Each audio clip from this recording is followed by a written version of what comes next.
You've been what? Try and practice my German accent, but it's not going to come out very good.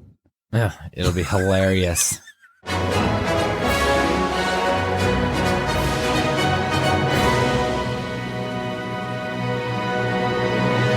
Welcome to Tales of Bedlam. I'm your host, Knob Twister.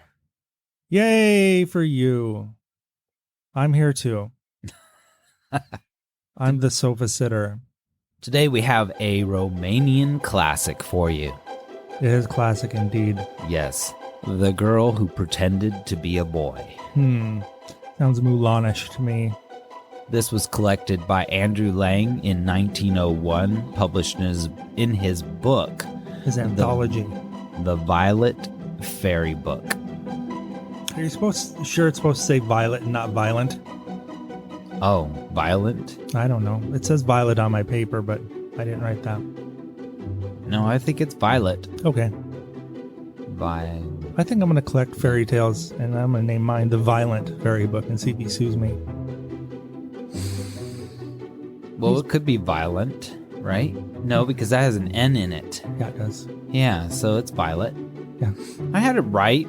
Stop making me question my poor brain. All right, so we're going to get right into it because this is a very long tale that we're going to do in 3 parts. Segments, parts, episodes. Yes. Get your thesaurus out. Roger that. You get to start. All right. Once upon a time, there lived an emperor who was a great conqueror and reigned over more countries than anyone in the world. Wow. And whenever he subdued a fresh kingdom, What if he subdued a not-so-fresh kingdom? Yeah, one that just never used their deodorant or took a bath. I don't know. We'll never know. He only granted peace on one condition, that the king should deliver him one of his sons to be eaten. I What? mean, for 10 years' service. Ugh. Now, on the borders of his kingdom lay a country whose emperor was as brave as his neighbor, and as long as he was young, he was the victor in every war. But as years passed away, his head grew weary of making plans of campaign. His people wanted to stay home, plow their fields, watch Netflix, and make babies. Who put that in there? Make babies? You edit this. He too felt that he must do homage to the other emperor. You just keep reading, Dustin, because there's lots of little surprises in there for you. Fantastic. I do enjoy a good war. Plenty of reaping. I vote conquest. Good grief. What are you doing here? I was invited. Well, I didn't even see you. Quit skulking around. Put your sickle down. Wipe the drool off your face and behave yourself. I guess we have a special guest today, Mr. Death Hades. I wish he wouldn't creep like that. He did just kind of appear. One thing, however, held him back from his step, which day by day he saw more clearly was the only one possible. His new overlord would demand the service of one of his sons, and the old emperor had no son, only daughters. Why didn't he never conquered any kingdoms that didn't have sons, or he just wiped all those out? I guess he refuses to conquer kingdoms unless they're fresh. They have to be bathed and deodorized, and they have to have sons as heirs, no Or daughters. He doesn't conquer them. Who knows what's going on? That seems to be the rules. Can't they just sit down and talk about it? So if you don't have any sons to deliver the 10 years of service, Right? Does he completely annihilate wipe out everyone? your whole country, or does he just not conquer you? I think that all will depend on how good you smell. I guess it was fresh or not so fresh. Look on which side he would, nothing but ruin seemed to lie before him, and he became so gloomy that his daughters were frightened and did everything they could to think to cheer him up. but all to no purpose. I do love a good war. Why, if I and my fellow reapers waged war on these kingdoms, well, we would have things wrapped up by tea time, I do say. Oh, good gravy. Is this going to go on the entire story? We get that you like it. Quit rubbing your sickle and sit down. Thank you. God. Can I go on now? Please do. At length, one day, when they were at dinner, the eldest of the three summoned up all her courage and said to her father, "Oh, what a secret grief is troubling you! Are your subjects discontented, or have we given you cause for displeasure? Did you forget your Netflix passwords, Daddy? To soothe away your wrinkles, we would gladly shed our blood, for our lives are bound up in yours, and this you know." What was he watching Netflix on? It's product placement, Dustin. It's good. We better get some kickback. You listening, Netflix? Kickback. At least like a free subscription. Something. Jeez. My daughter, answered the emperor, what you say is true. Never have you given me one moment's pain. Your mother received great pains. What? Was that? That wasn't in there before. Said it was rather like a watermelon pushed through the eye of a needle. Wow. Yet now you cannot help me. Ah, why is not one of you a boy? That was a little graphic. At this point, we'd like to bring in an esteemed guest, psychiatrist, to help us shed light on some of the more complicated undertones and flat-out sexism in this story. Please welcome Mr. Dr. Know-It-All. Dr. Know-It-All, what is your take so far on this story? Yes, thank you very much for having me here today. I believe we are dealing with a couple of concerning issues. First, the father seems to be battling some depression, perhaps due to this Netflix issue. I know that bums me out. Also, I will need to gather more data, but I am seeing some early signs of an Oedipal complex. Please continue, and we shall see. "Oh, I don't understand," She answered in surprise. "Tell us what is wrong, and how we vexed our mother so. Though we are not boys, we are not quite useless." Good grief. But what can you do, my dear children? Spin, sew, and weave? That is all you're learning. Only a warrior can deliver me now, a young giant who is strong to wield the battle axe, and whose sword deals deadly blows. Finally, the good part of the story. I wonder, does this imaginary boy have a sickle? Good grief. Every time. I think you're delightful. I wish you would quit rubbing the sickle. It's making everybody uncomfortable. It must be sharp. Oh, good grief. "But why do you need a son so much at present? Tell us all about it. It will not make matters worse if we know." Listen then, my daughters, and learn the reason for my sorrow. You have heard that as long as I was young, no man ever brought an army against me without costing him dear. But the years have chilled my blood and drunk my strength. And now the deer can roam the forest, my arrows will never pierce his heart. Strange soldiers will set fire to my houses, and water their horses at my wells, and my arm cannot hinder them. No, my day is past, and the time has come when I too must bow my head under the yoke of my foe. But who is to give him 10 years' service? That is part of the price which the vanquished must pay. That's just sad. He sounds like Eeyore. Yeah. That was depressing. Yes, definitely signs of depression here with the father.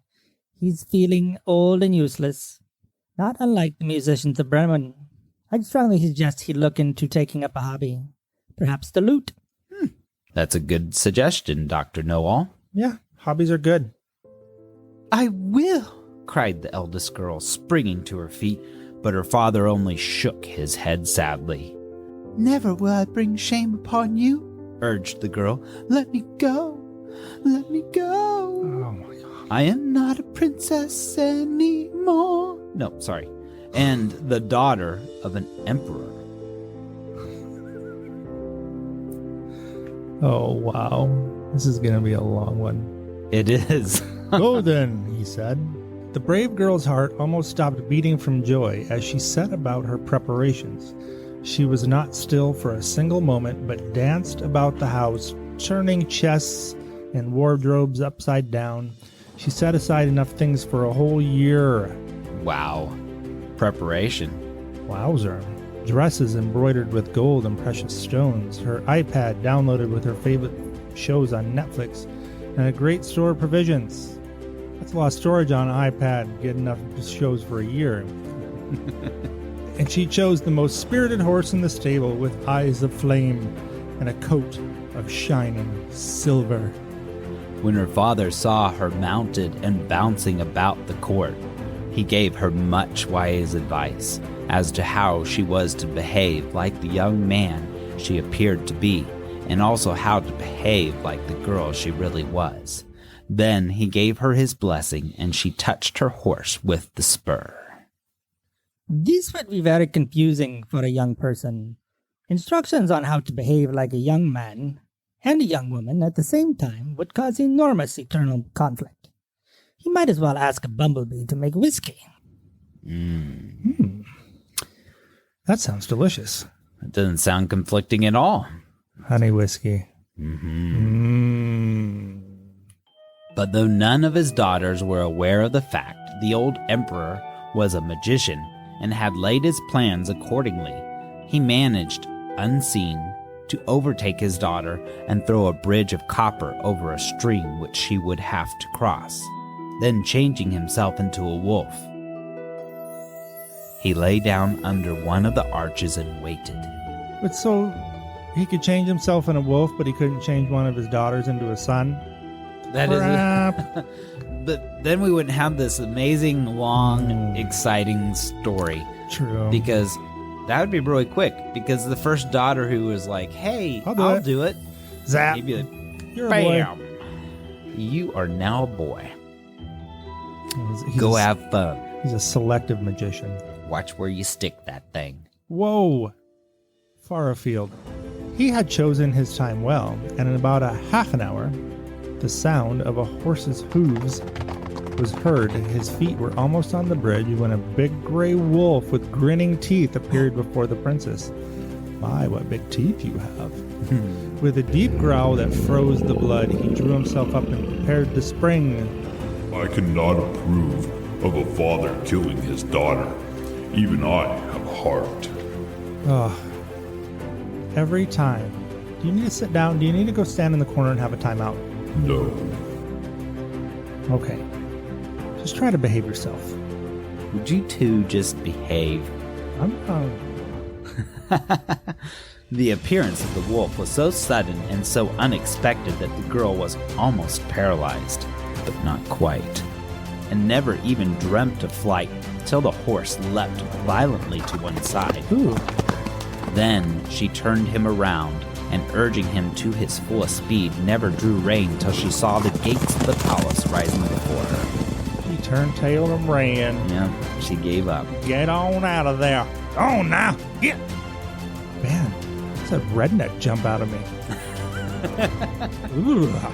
The old emperor, who had got back long since, came to the door to meet her, and touching her shining armor, he said, "Did I not tell you, my child, that flies do not make honey?" What? What is this? Flies and honey? Noel, please shed some knowledge on this. I definitely think this type of behavior is setting this poor girl up for a severe case of lupophobia. Also, please excuse me while I embark on a little research on the flies and honey. I am not familiar with this at all. Oh, yeah. I don't know about flies and honey. He's pulling out his iPad. Looks like he's researching. Oh, I'll be back with you in a few minutes. Go on, please. Oh, well, we will then. The second princess implored her father to allow her to try the adventure in which her sister had made such a failure. He listened unwillingly, feeling sure It was no use, but she begged so hard that in the end he consented, and having chosen her arms, she rode away. But though, unlike her sister, she was quite prepared for the appearance of the wolf when she reached the copper bridge, she showed no greater courage and galloped home as fast as her horse would carry her. She knew it was coming. Well, she just didn't like wolves, apparently. On the steps of the castle, her father was standing, and as still trembling with fright, she knelt at his feet, he said gently, "Did I not tell you, my child, that every bird is not caught in a net?" Indeed, often they will be caught with a cat's claws. Oh, I'm not sure that needed to be added. It was insightful, I think. The three girls stayed quietly in the palace for a little while, embroidering, spinning, weaving, watching Grey's Anatomy on Netflix, and tending their birds and flowers. Stupid show. When early one morning the youngest princess entered the door of the emperor's private apartments. My father, it is my turn now. Perhaps I shall get the better of that wolf. What? Do you think you are braver than your sisters, vain little one? You, who have hardly left your long clothes behind you? But she did not mind being laughed at, and answered, For your sake, father, I would cut the devil himself into small bits, or even become a devil myself. I think I shall succeed, but if I fail, I shall come home without more shame than my sisters. Does she come from Georgia? It sounds just like it. This girl seems to be self-aware and has good solid head on her shoulders. She has this, what you call spunk, and is comfortable with making mistakes. I do fear she may be subject to the same lupophobia that will plague her sisters, though. Very insightful. She does seem a little more put together than the other ones. Yes. Still, the emperor hesitated, but the girl petted and coaxed him till at last he said, "Meow." That definitely wasn't supposed to be. Well, if you must go, you must. It remains to be seen what I shall get by it, except perhaps a good laugh when I see you come back with your head bent and your eyes to the ground. Oh, that's kind of cruel. Don't you think? No encouragement for the daughter? The same expectations as the other two. I don't know if it was cruel or realistic. He laughs best who laughs last, said the princess. She got like a bumper sticker repertoire? What's going on? I guess so. He who weeps least weeps best. Do you need to go get a drink of something? That would be nice. Well, why don't you step out for a little bit? Maybe some honey whiskey. Oh, that sounds delicious. Bring me one. Don't hurry back. Happy at having got her way, the princess decided that the first thing to be done was to find some old white-haired noble, of course, whose advice she could trust, and then to be very careful in choosing her horse. So she went straight to the stables where the most beautiful horses in the empire were feeding in the stalls. But none of them seemed quite what she wanted. Almost in despair, she reached the last box of all, which was occupied by her father's ancient warhorse. Old and worn like himself, stretched sadly out on the straw. Poor old horse. The girl's eyes filled with tears, and she stood to gaze at him. The horse lifted his head, gave a little neigh, and said softly, "You look gentle and pitiful, but I know it is your love for your father which makes you tender to me. Ah, what a warrior he was, and what good times we shared together. But now I too have grown old, and my master has forgotten me. And there's no reason to care whether my coat is dull or shining. Yet it is not too late. I could vie with any horse in the stables." Do you have to shake your head while you do that? Absolutely, I do. Tell me what I can do for you, princess, and I will do it. I want to go to the Emperor, who is our overlord, and I have no one to advise me. Which of all the white-headed nobles shall I choose as a counselor? If you have me, you need no one else.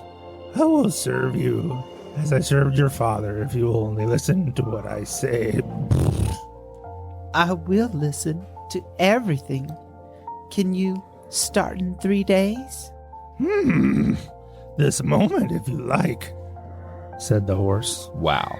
He's gotten his wind back. He's frisky. Yeah. The preparations for the emperor's youngest daughter were much fewer and simpler than those of her sisters. They only consisted of some boys' clothes. She planned way better. Indeed, because The other ones are packing dresses. I know. What do they need that for? And a small quantity of linen and food, and a little money in case of necessity. Then she bade farewell to her father and rode away. Whew. A day's journey from the palace, she reached the copper bridge. But before they came in sight of it, the horse, who was a magician, and an amateur beatboxer, I'm not doing that, had warned her of the means her father would take to prove her courage. I've never reaped a magic horse before. On occasion, unicorns on Tuesdays. Oh, are you back? Do you knock? Can't you make noise when you walk? Here's your honey whiskey. Oh, well, thank you for that. But you need to stop killing unicorns. It's not okay. Did you watch Harry Potter? That's bad. Still, in spite of his warning, she trembled all over when a huge wolf, as thin as if he had fasted for a month, with claws like saws, and a mouth as wide as an oven, bounded howling towards her. He's hungry. He's going to eat her up for dinner. For a moment, her heart failed her. Thump, thump. She died? That's failing her. But the next, thump, thump, touching the horse lightly. With her spur, she drew her sword from its sheath, ready to separate the wolf's head from its body at a single blow. Take him out. She kicks butt. This is like Mulan, right? The beast saw the sword and shrank back, which was the best thing it could do. Yeah. As now the girl's blood was up in the light of battle in her eyes. Then, without looking around, she rode across the bridge. Now, during her whole life, the princess had been so carefully brought up that she had never left the gardens of the palace, so that the sight of the hills and valleys and tinkling streams and the song of the larks and blackbirds made her almost beside herself with wonder and delight. Tinkle, tinkle. She longed to get down and bathe her face in the clear pools and pick the brilliant flowers. But the horse said, No! and quickened his pace, neither turning to the right or the left. Tinkle, tinkle, tinkle. Warriors, he told her, only rest when they have won the victory. You still have another battle to fight, and it is the hardest of all.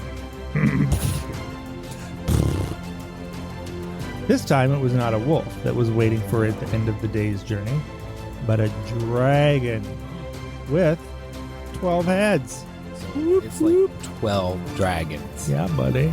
It's one dragon. It's 12 heads. It's like a hydra. But it's kind of like 12 dragons. If you cut one head off, do 2 more grow back? I don't know. We'll find out. And a golden bridge behind it. The princess rode up without seeing anything to frighten her. What? What? The dragon wasn't at No, it all wasn't. frightening? Maybe it was smiling and playing a lute. We don't know. Okay. When a sudden puff of smoke and flame from beneath her feet caused her to look down, and there was the horrible creature twisting and writhing, its 12 heads reared up as if to seize her between them. Is it like a tiny dragon that she had to look down at it? It was a really big bridge. Oh, so she's on the bridge and Yeah, it was it was in under. the river or something. Gotcha. It's a princess barbecue. Have you ever tried Arby's triple pepper sauce? Death, come on. Jeez, I can't even with you sometimes. Mr. Death, perhaps you'd like to sit down and talk to me sometime about these aggressive tendencies. Maybe you'd like to join me for a barbecue. Okay, that's enough. You can't threaten the guests. I'm pretty sure that's illegal. Settle down, Mr. Hades. Jeez. The bridle fell from her hand, and the sword which she had just grasped slid back into its sheath. But the horse bade her fear nothing, and with a mighty effort, she sat upright and spurred straight on the dragon. Yeah, buddy. The fight lasted an hour, and the dragon pressed her hard. Whoa.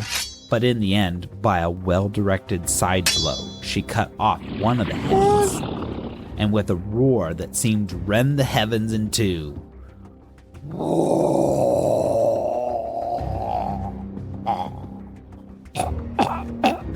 that was the head that got cut off. Where was I? You rent the heavens in two. The dragon fell back on the ground and rose as a man before her.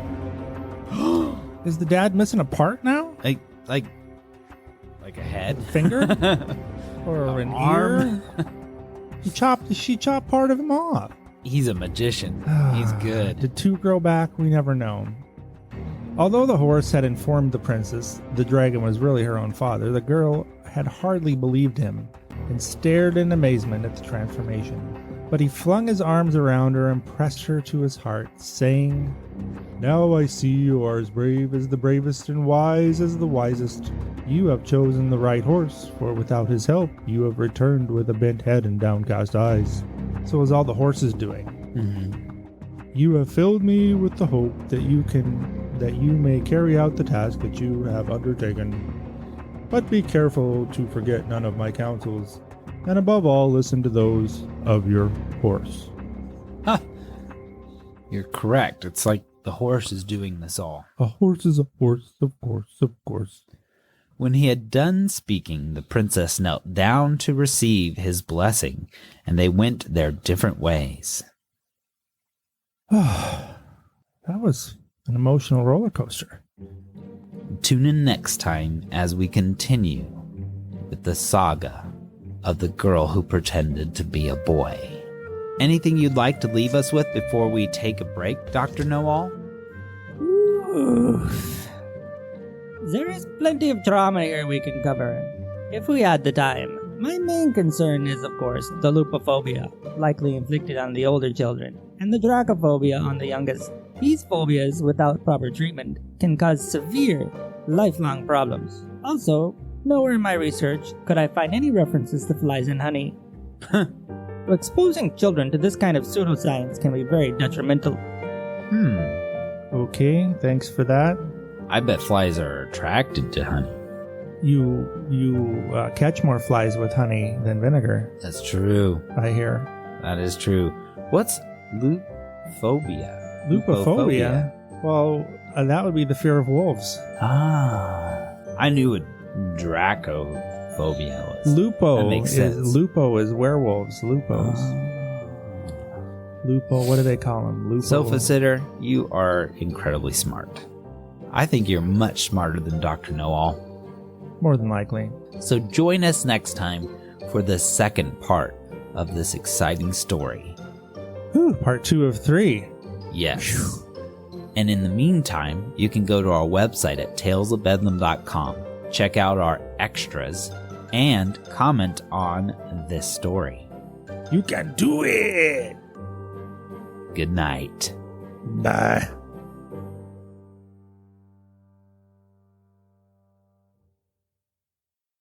Have to get a refill. Okay. Killing me. Killing me, You need more honey whiskey? More honey whiskey. I'll get it for you. Oh my god. Oh my god.